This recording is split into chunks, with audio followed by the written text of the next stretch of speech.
ರುದ್ರನ ಕೈ ರಂಜನಿ ಎದೆ ಮೇಲೆ ಒತ್ತಿದ ತಕ್ಷಣ ರಂಜನಿ ಒಮ್ಮೆ ನಡಗಿ ಎದ್ಲು. ಯಜಮಾನ್ರೆ, ಅವಳ ಆಕರ್ಷಕ ಧ್ವನಿ ಅವಳಿಗೆ ಬಿದ್ದ ತಕ್ಷಣ ರುದ್ರ ಅವಳ ನೈಟ್ ಗೌನನ್ನು ಅವಳ ಮೈಯಿಂದ ಸರಿಸ್ತಾ ರಂಜನಿ ಒಂದು ಕ್ಷಣ ಬೆಚ್ಚಿಬಿದ್ದು ಕಣ್ತೆರೆದ್ಲು. ರುದ್ರ ಅವಳ ಮೈ ಮೇಲಿದ್ದ ಅವಳ ಉಡುಪುಗಳನ್ನ ಸರಿಸಿ ಅವಳ ಎದೆ ಮೇಲೆ ಮುಖ ಬಚ್ಚಿಟ್ಟ. ಅವನ ತುಟಿ ಮತ್ತು ನಾಲಿಗೆ ಅವಳ ಎದೆ ಮೇಲೆ ಆಟ ಆಡತೊಡಗಿದ್ವು. ಅವಳನ್ನ ಸವರುತ್ತಾ ಪ್ರೀತಿಯಿಂದ ನೋಯಿಸುತ್ತಾ ಸಮಯ ಕಳೆದು ಹೋಯಿತು. ಅವಳಿಂದ ಒಂದು ಸಣ್ಣ ಧ್ವನಿ ಹೊರಬಂದ ತಕ್ಷಣ ಅವನ ತುಟಿಗಳು ಒಂದು ಕಡೆ, ಕೈಗಳು ಇನ್ನೊಂದು ಕಡೆ ಅವಳನ್ನು ಆವರಿಸಿಕೊಂಡವು. ಅವನು ನೀಡ್ತಾ ಇರುವ ಪ್ರೀತಿಯಲ್ಲಿ ರಂಜನಿಯ ಕಣ್ಣುಗಳು ಮುಚ್ಚಿ ಹೋದವು. ಅವನ ಆ ಮಾಂತ್ರಿಕ ಸ್ಪರ್ಶದಲ್ಲಿ ಅವಳು ಲೀನವಾಗಿ ಹೋಗಿದ್ಲು.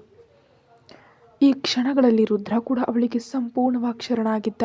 ಅವಳ ಉಸಿರಾಟ ಮತ್ತು ಆ ಸಣ್ಣ ಶಬ್ದಗಳು ಅವನನ್ನು ಕಟ್ ಹಾಕಿದ್ವು. ಅವನ ಕೈ ಮತ್ತು ತುಟಿಗಳು ಅವಳ ಮೈ ಮೇಲೆ ಓಡಾಡ್ತಿದ್ದಂತೆ ರಂಜನಿ ಅವನನ್ನು ಇನ್ನಷ್ಟು ಹತ್ತಿರಕ್ಕೆ ಎಳೆದು ಅಪ್ಪಿಕೊಂಡ್ಳು. ಆದರೆ ಇದ್ದಕ್ಕಿದ್ದಂತೆ ಏನೋ ನೆನಪಾದಂತೆ ರುದ್ರ ರಂಜನಿಯಿಂದ ದೂರ ಸರಿಯತೊಡಗ್ದ. ತನ್ನಿಂದ ರುದ್ರನ ಆ ಬೆಚ್ಚನೆಯ ಸ್ಪರ್ಶ ದೂರವಾದ ತಕ್ಷಣ ರಂಜನಿ ಕಣ್ಣೆತ್ತಿ ಅವನನ್ನು ನೋಡಿದ್ಲು. ಅವಳನ್ನ ಒಮ್ಮೆ ನೋಡಿ ಕಣ್ಣು ಮುಚ್ಚಿ ದೀರ್ಘವಾಗಿ ಉಸಿರು ತೆಗೆದುಕೊಂಡ ರುದ್ರ ಪಕ್ಕದಲ್ಲಿದ್ದ ಹೊದಿಕೆಯನ್ನು ತೆಗೆದು ಅವಳ ಮೈ ಮೇಲೆ ಹಾಕ್ದ. ರಂಜನಿ ಆಶ್ಚರ್ಯದಿಂದ ಅವನನ್ನು ನೋಡಿದಾಗ ಆ ಹೊದಿಕೆಯ ಮೇಲಿಂದಲೇ ಅವಳನ್ನು ಅಪ್ಪಿಕೊಂಡು ತನ್ನ ಎದೆಗೆ ಸೇರಿಸಿಕೊಂಡ. ಅವನ ಈ ನಡೆಯನ್ನು ರಂಜನಿ ಗಲಿಬಿಲಿಯಿಂದ ನೋಡಿದ್ಲು. ಅವಳ ನೋಟದ ಅರ್ಥ ತಿಳಿದವನಂತೆ ಅವಳ ಹಣೆ ಮೇಲೆ ಮುತ್ತು ಬಿಗಿಯಾಗಿಟ್ಟು ರುದ್ರ ಹೇಳ್ದ, ನಮ್ಮ ಮೊದಲ ರಾತ್ರಿ ಬಗ್ಗೆ ನಿನಗೆ ಏನೂ ನೆನಪಿಲ್ಲದಂತಾಯಿತು. ಆದರೆ ನಮ್ಮ ಎರಡನೇ ರಾತ್ರಿಯನ್ನು ಅದ್ಧೂರಿಯಾಗಿ ಗುತ್ತೇದಾರ್ ಮನೆಯ ನಮ್ಮ ಕೋಣೆಯಲ್ಲಿ ಸಂಭ್ರಮಿಸೋಣ. ಅದು ನನ್ನ ಒಂದು ಆಸೆ. ನಿನಗೆ ಕೇವಲ ನೋವು ಮಾತ್ರ ನೀಡಿದ ಆ ಕೋಣೆಯಲ್ಲಿ ನಿನ್ನನ್ನು ಪ್ರೀತಿಯಿಂದ ತುಂಬಿಸ್ಬೇಕು ನನಗೆ. ತನ್ನನ್ನು ನೋಡಿ ಪ್ರೀತಿಯಿಂದ ಹೇಳ್ತಾ ಇರೋ ರುದ್ರನನ್ನು ಕಂಡು ರಂಜನಿಯ ಕಣ್ಣುಗಳು ತುಂಬಿ ಬಂದವು. ಬಹಳ ದಿನಗಳಿಂದ ಈ ಪ್ರೀತಿಯನ್ನು ಅನುಭವಿಸಲು ಅವಳು ಕಾಯ್ತಾ ಇದ್ಲು. ಇಂದು ಅದು ತನ್ನ ಕೈಗೆ ಸಿಕ್ಕಾಗ ಇಡೀ ಪ್ರಪಂಚವನ್ನೇ ಗೆದ್ದಷ್ಟು ಸಂತೋಷವಾಯಿತು ಅವಳಿಗೆ. ಅವನ ಎದೆಗೆ ಅಂಟಿಕೊಂಡು ಮಲಗಿರುವಾಗ ಅವಳು ಅವನನ್ನು ಪ್ರೀತಿಯಿಂದ ಚುಂಬಿಸಿದ್ಲು. ಅವಳನ್ನ ಅಪ್ಪಿಕೊಂಡು ರುದ್ರ ಮಲಗ್ದ. ಅವನ ಪ್ರೀತಿಯ ಉಷ್ಣತೆಯಲ್ಲಿ ಅವಳು ಮೆಲ್ಲನೆ ಇಬ್ಬರು ನಿದ್ರೆಗೆ ಜಾರಿದ್ರು. ಬೆಳಿಗ್ಗೆ ರಂಜನಿ ಎದ್ದು ನೋಡಿದಾಗ ರುದ್ರ ಅಲ್ಲಿರಲಿಲ್ಲ. ಅವನು ಹೋಗಿದ್ದ. ನೆನ್ನೆಯ ನೆನಪಿನಲ್ಲಿ ಅವಳ ತುಟಿಯಲ್ಲಿ ಒಂದು ನಗು ಮೂಡ್ತು. ಮೆಲ್ಲನೆ ಫೋನ್ ತೆಗೆದು ಸಮಯ ನೋಡಿದ್ಲು. 6:30. ರಂಜನಿ ಬೇಗ ಬಾತ್ರೂಮ್ ಹೋಗಿ ಫ್ರೆಶ್ ಆದ್ಲು. ಆಫೀಸ್ಗೆ ಹೋಗಲು ರೆಡಿಯಾದ್ಲು. ಇಂದು ಅವಳ ಪ್ರತಿಯೊಂದು ಕೆಲಸದಲ್ಲೂ ವೇಗ ಇತ್ತು. ರುದ್ರನನ್ನು ನೋಡೋ ತವಕ ಅವಳಲ್ಲಿದ್ದದ್ದು ಅದಕ್ಕೆ ಕಾರಣ. ಬೇಗ ರೆಡಿಯಾಗಿ ಹೊರಗಿನ ಬಾಗಿಲು ತೆಗೆದ ತಕ್ಷಣ ಮುಂದೆ ಅವಳಿಗಾಗಿ ಚಹಾ ಹಿಡಿದು ದೊಡ್ಡಮ್ಮ ನಿಂತಿದ್ರು. ಅವ್ರನ್ನ ನೋಡಿ ಒಮ್ಮೆ ನಕ್ಕ ರಂಜನಿ ಚಹಾ ಪಡೆದು ಕುಡಿದ್ಲು. ಏನು ರಂಜನಿ, ಇಂದು ಇಷ್ಟು ಬೇಗ? ಅವಳನ್ನ ನೋಡಿ ಅವರು ಕೇಳಿದ್ರು. ಹೌದು ದೊಡ್ಡಮ್ಮ, ನನಗೆ ಸ್ವಲ್ಪ ಕೆಲಸ ಇದೆ. ಅವ್ರನ್ನ ನೋಡಿ ಸುಳ್ಳು ಹೇಳಲು ಮುಜುಗರವಾದ ಕಾರಣ ಅವಳು ಕಣ್ಣು ನೋಡದೆ ಕೇಳಿದ್ಲು. ಆಮೇಲೆ ನಿನ್ನ ಗಂಡನಿಗೆ ಹೇಳಿಬಿಡು, ಈ ರೀತಿ ಗೋಡೆ ಹಾರಿ ಒಳಗೆ ಬರೋದು ಬೇರೆಯವರಿಗೆ ತಿಳಿದ್ರೆ ಅವಮಾನ ಆಗುತ್ತೆ ಅಂತ. ತಕ್ಷಣ ದೊಡ್ಡಮ್ಮ ಹೇಳಿದನ್ನು ಕೇಳಿ ಕುಡಿತಿದ್ದ ಚಹಾ ರಂಜನಿಯ ಗಂಟಲಿಗೆ ಸಿಲುಕ್ತು. ಅವಳು ಗಾಬರಿಯಿಂದ ತಲೆ ಎತ್ತಿ ನೋಡಿದಾಗ ಅವಳಿಗೆ ಮುಖ ಕೊಡದೆ ಒಂದು ಸಣ್ಣ ನಗುವಿನೊಂದಿಗೆ ಅವರು ಅಲ್ಲಿಂದ ನಡೆದರು.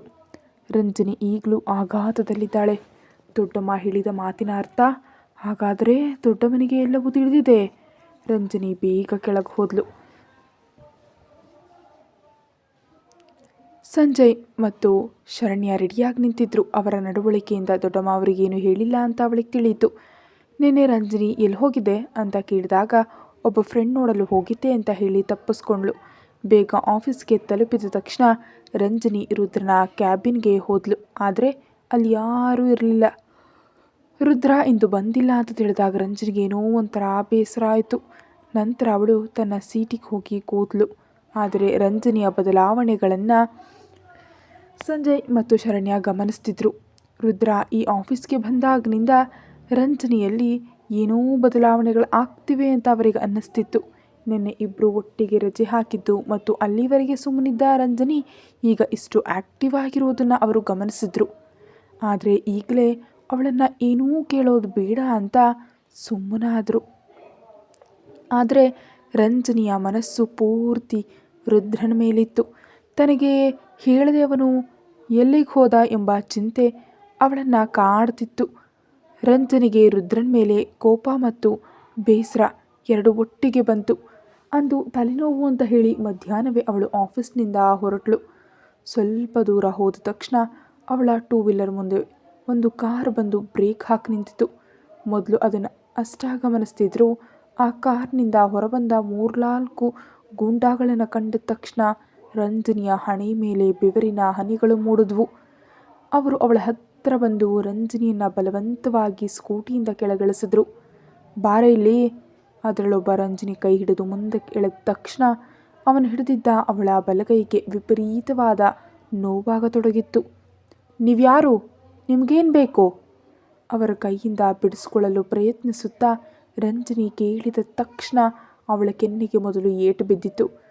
ಅವನ ಆ ಗಟ್ಟಿ ಕೈ ಏಟಿಗೆ ರಂಜನಿಯ ಮುಖ ಕೆಂಪಾಗಿ ಊದ್ಕೊಳ್ತು. ಬಾರೆ ಇಲ್ಲಿ ಅಂಥೇಳಿ ಅವಳ ಬಲಗೈ ಹಿಡಿದು ಮುಂದೆ ಎಳೆಯುವಷ್ಟರಲ್ಲಿ ಯಾರೋ ಹೊಡೆದು ಏಟಿಗವನು ನೆಲಕ್ಕೆ ಬಿದ್ದ. ಭಯದಿಂದ ತನ್ನ ಮುಂದೆ ನಿಂತಿರೋನನ್ನ ಕಂಡ ರಂಜನಿ ಕಣ್ಣುಗಳು ಅರಳಿದ್ವು.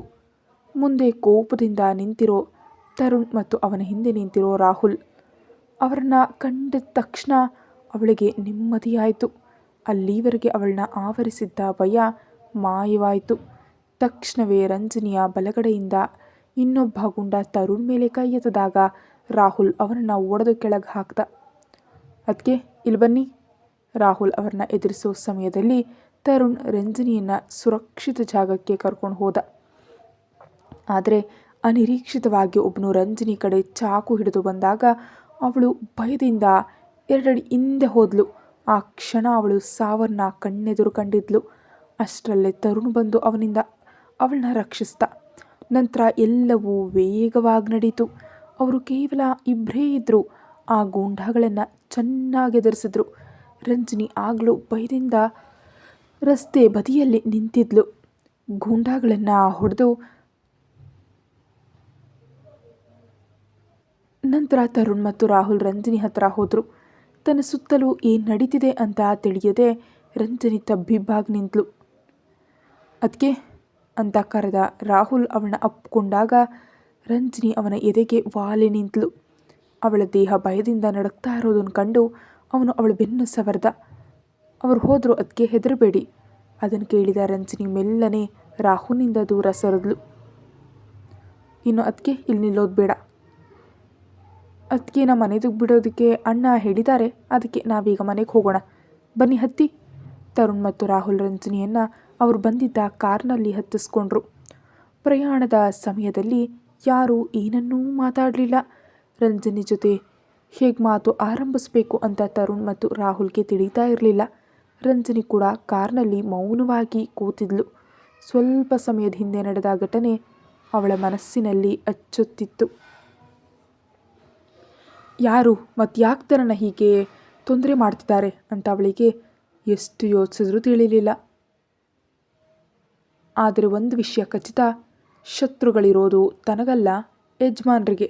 ಅದಕ್ಕಾಗಿ ಅವರು ತನ್ನ ಮೇಲೆ ಆಕ್ರಮಣ ಮಾಡಿದಾಗ ಇವರು ಸರಿಯಾದ ಸಮಯಕ್ಕೆ ಬಂದು ತನ್ನನ್ನು ರಕ್ಷಿಸಿದ್ದು ಮತ್ತು ಈಗ ನನ್ನನ್ನು ದೊಡ್ಡಮ್ಮನ ಮನೆಯಿಂದ ನನ್ನ ಮನೆಗೆ ಕರ್ಕೊಂಡು ಹೋಗ್ತಾ ಇರೋದು.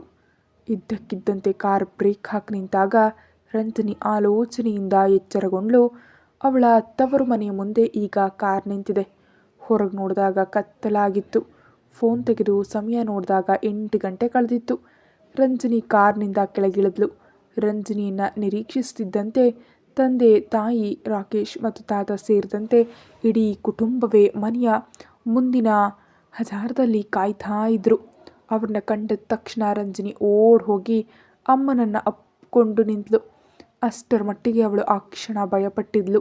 ಸ್ವಲ್ಪ ಹೊತ್ತಿನ ನಂತರ ಅವಳಿಗೆ ತರುಣ್ ಮತ್ತು ರಾಹುಲ್ ನೆನಪು ಬಂತು. ಅವರಿಗೆ ಒಂದು ಧನ್ಯವಾದವನ್ನು ಹೇಳಿಲ್ವಲ್ಲ ಅಂತ ತಿರುಗಿ ನೋಡೋಷ್ಟರಲ್ಲಿ ಅವರು ಅಲ್ಲಿಂದ ಹೋಗಿದ್ರು. ಹಾಲಿನಿಂದ ಹೊರಗೆ ನೋಡ್ತಾ ನಿಂತ ರಂಜನಿಯನ್ನು ಕಂಡ ಅಮ್ಮ ಅವಳನ್ನ ಒಳಗೆ ಕರ್ಕೊಂಡು ಹೋದರು. ಅಂದು ರಂಜನಿಯನ್ನು ಮನೆಯಿಂದ ಹೊರಹಾಕಿದ ನಂತರ ಇಂದು ಅವಳು ಆ ಮನೆಗೆ ವಾಪಸ್ ಬಂದಿದ್ದಾಳೆ. ತಂದೆ ತಾಯಿ ಮತ್ತು ಕುಟುಂಬದ ಜೊತೆಗಿನ ಎಲ್ಲ ಸಮಸ್ಯೆಗಳು ಬಗೆಹರಿದಿದ್ರು. ನಂತರ ಇಲ್ಲಿಗೆ ಬರಲು ಅವಳ ಮನಸ್ಸು ಒಪ್ಪಿರಲಿಲ್ಲ. ಎಲ್ಲರ ಪ್ರೀತಿಯನ್ನು ಕಂಡಾಗ ಅವಳ ಕಣ್ಣುಗಳು ತುಂಬಿ ಬಂದವು. ತನಗೆ ಮಾಡಿದ ತಪ್ಪಿನ ಬಗ್ಗೆ ಅವರು ಪಶ್ಚಾತ್ತಾಪ ಪಡ್ತಿದ್ರೆ ಅಂತ ಅವಳಿಗೆ ತಿಳಿದಿತ್ತು. ಆದರೂ ತಾನಿಲ್ಲಿಗೆ ಬಾರದಿರೋದು ಅವರಲ್ಲಿ ಒಂದು ದೊಡ್ಡ ನೋವಾಗಿ ಉಳಿದಿದೆ ಅಂತ ಅವಳಿಗೆ ಈಗ ಅರಿವಾಯಿತು.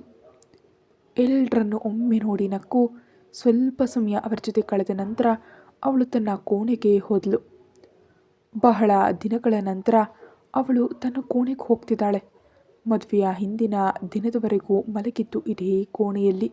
ಅವಳು ಆ ಕೋಣೆಯನ್ನೆಲ್ಲ ಒಮ್ಮೆ ನೋಡಿದ್ಲು. ಈಗಲೂ ಒಂದು ಬದಲಾವಣೆಯೂ ಇಲ್ಲ. ತನ್ನ ಕೋಣೆ ಹಳೆ ಕಾಲದಂತೆ ಜೋಡಿಸಿಡಲಾಗಿದೆ.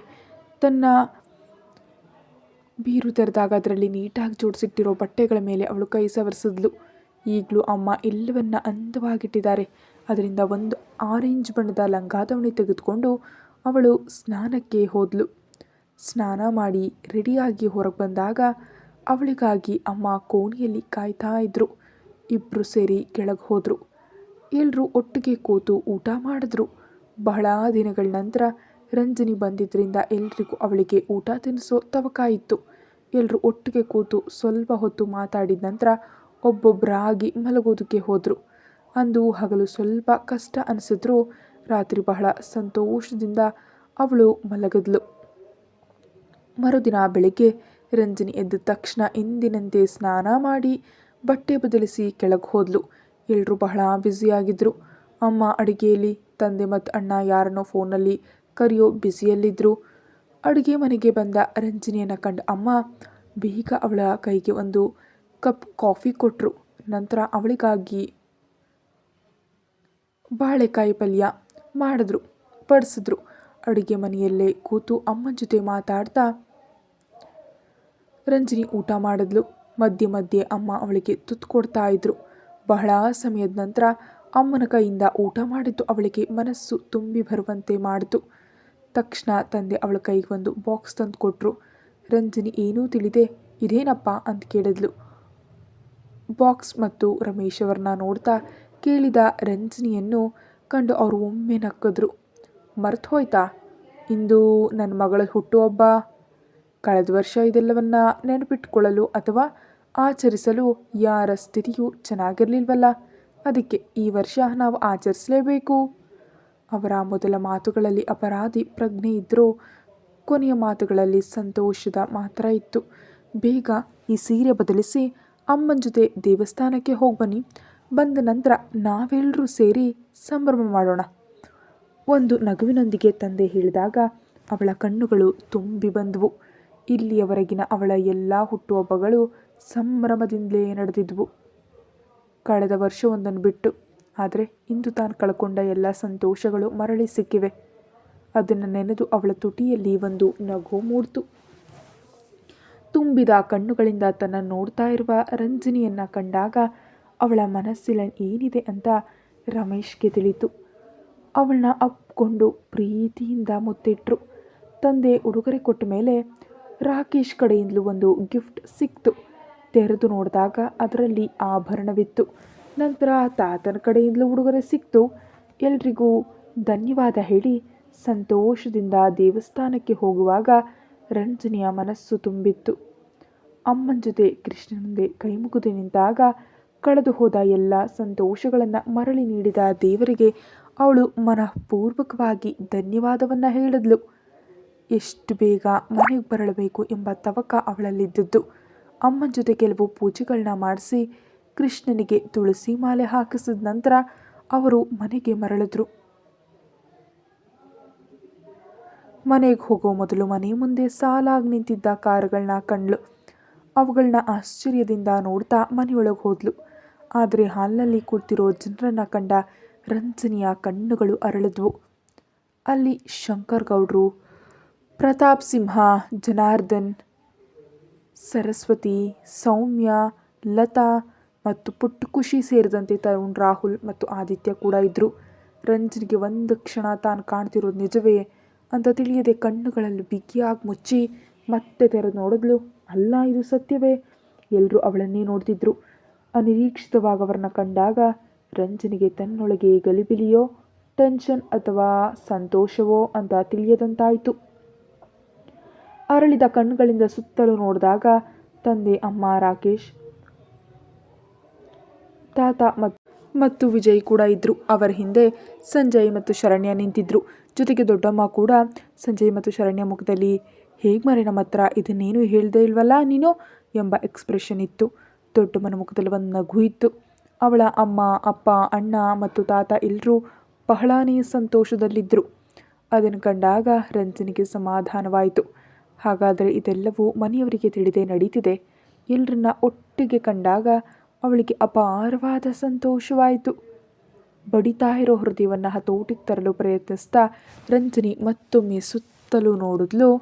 ಆಗ ಬಾಗಿಲು ಬಳಿ ನಿಂತಿರೋ ತನ್ನ ಯಜಮಾನನ ಕಂಡ್ಲು. ಅವನ ಮುಖದಲ್ಲಿ ಆ ಕಳ್ಳನಗು ಇತ್ತು. ಅದರಿಂದ ಸ್ಪಷ್ಟವಾಯಿತು, ಹುಟ್ಟುಹಬ್ಬಕ್ಕೆ ತನಗೆ ಸಿಕ್ಕ ದೊಡ್ಡ ಉಡುಗೊರೆ ಇದೆ ಅಂತ. ಆ ಸಂತೋಷದಲ್ಲಿ ಅವಳ ಕಣ್ಣುಗಳು ಅರಳಿದ್ವು. ಮನಸ್ಸು ತುಂಬಿ ಬಂತು. ತಾನು ಹೇಳದಿದ್ರೂ ತನ್ನ ಮನಸ್ಸನ್ನು ಅರ್ಥ ಮಾಡಿಕೊಂಡು ಇಷ್ಟು ದೊಡ್ಡ ಉಡುಗೊರೆ ನೀಡಿದ ಅವನ ಮೇಲೆ ಅವಳಿಗೆ ಪ್ರೀತಿ ಹೆಚ್ಚಾಯಿತು. ಸಂತೋಷದಲ್ಲಿ ಕಣ್ಣೀರು ಬಂತು. ಅವನ ಹತ್ರ ಓಡ್ ಹೋಗಿ ಅಪ್ಕೊಳ್ಬೇಕನ್ನಿಸ್ತು. ಮುತ್ತುಗಳಿಂದ ತುಂಬಿಸ್ಬೇಕು ಅಂತ ಅನ್ನಿಸ್ತಾ ಇತ್ತು. ಮುಂದೆ ಕೂತು ನಿರೀಕ್ಷತೆಯಿಂದ ತನ್ನನ್ನು ನೋಡ್ತಾ ಇರೋ ಗುತ್ತೇದಾರ್ ಕುಟುಂಬದವ್ರನ್ನ ಕಂಡಾಗ ಅವಳಿಗೆ ಏನು ಹೇಳಬೇಕು ಅಂತ ತಿಳಿಲಿಲ್ಲ. ಅಂದು ಅಷ್ಟೊಂದು ಸಮಸ್ಯೆಗಳ ನಡುವೆಯೂ ಶಂಕರ್ ಗೌಡ್ರು ಯಾವಾಗಲೂ ತನ್ನ ಜೊತೆಯಲ್ಲಿಟ್ಕೊಂಡಿದ್ರು. ಗೌಡ್ರು ಮಾತ್ರ ಅಲ್ಲ, ಲತಾತ್ಗೆ ಮತ್ತು ಸೌಮ್ಯ ಚಿಕ್ಕಮ್ಮ ಕೂಡ ಅಮ್ಮ ಮತ್ತು ಅಕ್ಕನ ವಾತ್ಸಲ್ಯ ನೀಡಿದವರವರು. ಆದರೆ ಅಂದು ತಾತನ ಮಾತು ಕೇಳಿ ವಾಪಸ್ ಹೋಗದಿದ್ದಕ್ಕೆ ಅವಳಿಗೆ ಬೇಸರ ಇದೆ. ಆದರೆ ಆ ನಿರ್ಧಾರ ಸರಿಯಾಗಿತ್ತು ಎಂಬ ವಿಷಯದಲ್ಲಿ ಇಂದಿಗೂ ಅವಳು ಅಚಲವಾಗಿದ್ದಾಳೆ. ಆದರೆ ತನ್ನ ಆ ನಿರ್ಧಾರದಿಂದ ತಾತನಿಗೆ ನೋವಾಯಿತು ಅಂತ ಅವಳಿಗೆ ತಿಳಿದಿದೆ. ಅದಕ್ಕಾಗಿಯೇ ಆ ಮುಖ ನೋಡಲು ಮುಜುಗರವಾಗ್ತಾ ಇದೆ. ಇದು ಕೂಡ ತನ್ನ ಕುಟುಂಬವೇ. ಆಲೋಚನೆಗಳು ಹರಡ್ತಿದ್ರೂ ಪ್ರತಿಯೊಬ್ಬರನ್ನ ಅಪ್ಕೊಂಡು ಕುಶಲ ವಿಚಾರಿಸಲು ಅವಳ ಒಳಗಿನ ಹಂಬಲ ಹೆಚ್ಚಾಯಿತು. ಪ್ರತಿಯೊಬ್ಬರ ಮುಖವನ್ನು ನೋಡುವಾಗ ಈ 6 ತಿಂಗಳಲ್ಲಿ ಅವರಲ್ಲಿ ಬಂದಿರೋ ಬದಲಾವಣೆಗಳನ್ನು ಅವಳು ಗಮನಿಸ್ತಿದ್ಲು. ಬಹಳ ವಿಷಯಗಳನ್ನ ಮಾತನಾಡಬೇಕಿದೆ. ವಿಶೇಷವಾಗಿ ಕವನ ಬಗ್ಗೆ ಅವಳಿಗೆ ತಳಮಳ ಹೆಚ್ಚಾಯಿತು. ಆದರೆ ಯಾರ ಹತ್ರ ಏನು ಹೇಳಬೇಕು ಅಂತ ಒಂದು ರೂಪವೂ ಇಲ್ಲ. ಅವಳ ಕಣ್ಣುಗಳು ಸರಸ್ವತಿ ಕಡೆ ಹೋದವು. ಆ ಮುಖದಲ್ಲಿ ಯಾವ ಭಾವವಿದೆ ಅಂತ ತಿಳಿಯಲು ಸಾಧ್ಯವಾಗಲಿಲ್ಲ. ಕೋಪವೋ ಅಥವಾ ಇನ್ನೇನೋ. ಏನೂ ಮಾತಾಡದೆ ಎಲ್ಲರನ್ನ ನೋಡ್ತಿದ್ದ ರಂಜನಿಯನ್ನು ಕಂಡಾಗ ಅವಳ ಸ್ಥಿತಿ ಶಂಕರ್ ಗೌಡ್ರಿಗೆ ಅರ್ಥ ಆಯಿತು. ಅದಕ್ಕಾಗಿ ಅವರು ಎದ್ದು ರಂಜನಿ ಹತ್ರ ಬಂದರು. ಅವಳು ತುಂಬಿದ ಕಣ್ಣುಗಳಿಂದ ಅತ್ಯಂತ ಗೌರವ ಮತ್ತು ವಾತ್ಸಲ್ಯದಿಂದ ಅವರನ್ನು ನೋಡಿದ್ಲು. ಅವರು ಅವಳನ್ನ ವಾತ್ಸಲ್ಯದಿಂದ ನೋಡ್ತಾ ಹೇಳಿದ್ರು, ಎಲ್ಲರ ಸಮ್ಮತಿಯೊಂದಿಗೆ ಮಗಳೇ, ನಿನ್ನ ಗುತ್ತೇದಾರ ಮನೆಗೆ ಕರ್ಕೊಂಡು ಹೋಗೋದಕ್ಕೆ ನಾವು ಬಂದಿದ್ದೀವಿ. ನಮ್ಮ ಕಡೆಯಿಂದ ಆಗಿದ್ದೆಲ್ಲ ದೊಡ್ಡ ತಪ್ಪು ಅಂತ ನಮಗೆ ತಿಳಿದಿದೆ. ಆ ತಪ್ಪುಗಳನ್ನ ನೆನೆದು ಇಂದು ಪ್ರತಿಯೊಬ್ಬರೂ ಪಶ್ಚಾತ್ತಾಪ ಪಡ್ತಿದ್ದಾರೆ. ಮಗಳು ನಮ್ಮನ್ನು ಕ್ಷಮಿಸೋದಕ್ಕೆ ಸಿದ್ಧ ಇದ್ದರೆ ನಮ್ಮ ಜೊತೆ ಮನೆಗೆ ಬರಬಹುದು. ಒಂದು ವೇಳೆ ನಿನಗೀಗ ಬರೋದಕ್ಕೆ ಇಷ್ಟ ಇಲ್ಲದಿದ್ದರೆ ನೀನು ಬರೋವರೆಗೂ ಕಾಯೋದಕ್ಕೆ ನಾವು ಸಿದ್ಧರಿದ್ದೀವಿ. ತನ್ನನ್ನು ನೋಡಿ ವಾತ್ಸಲ್ಯದಿಂದ, ಅದಕ್ಕಿಂತ ಹೆಚ್ಚಾಗಿ ನಿರೀಕ್ಷತೆಯಿಂದ ಹೇಳ್ತಾ ಇರೋ ತಾತನ ಮಾತುಗಳನ್ನ ಕೇಳಿ ರಂಜನಿಯ ಕಣ್ಣುಗಳು ತುಂಬಿ ಬಂದವು. ಸಂತೋಷವೋ ಅಥವಾ ಸಂಕಟವೋ ಅಂತ ತಿಳಿಯಲಾಗದ ಸ್ಥಿತಿ ಅದು. ಏನು ಹೇಳಲಾಗದ ಕೆಲವು ವಿಷಯಗಳು ಹಾಗೆ ಕಳೆದವು. ಕತೆ ಮುಂದುವರಿಯುತ್ತೆ. ಹೆಚ್ಚಿನ ವಿಡಿಯೋಗಾಗಿ ಚಾನಲ್ಗೆ ಮೆಂಬರ್ಶಿಪ್ ತಗೊಳ್ಳಿ ಮತ್ತು ಸಬ್ಸ್ಕ್ರೈಬ್ ಮಾಡಿ. Thank you.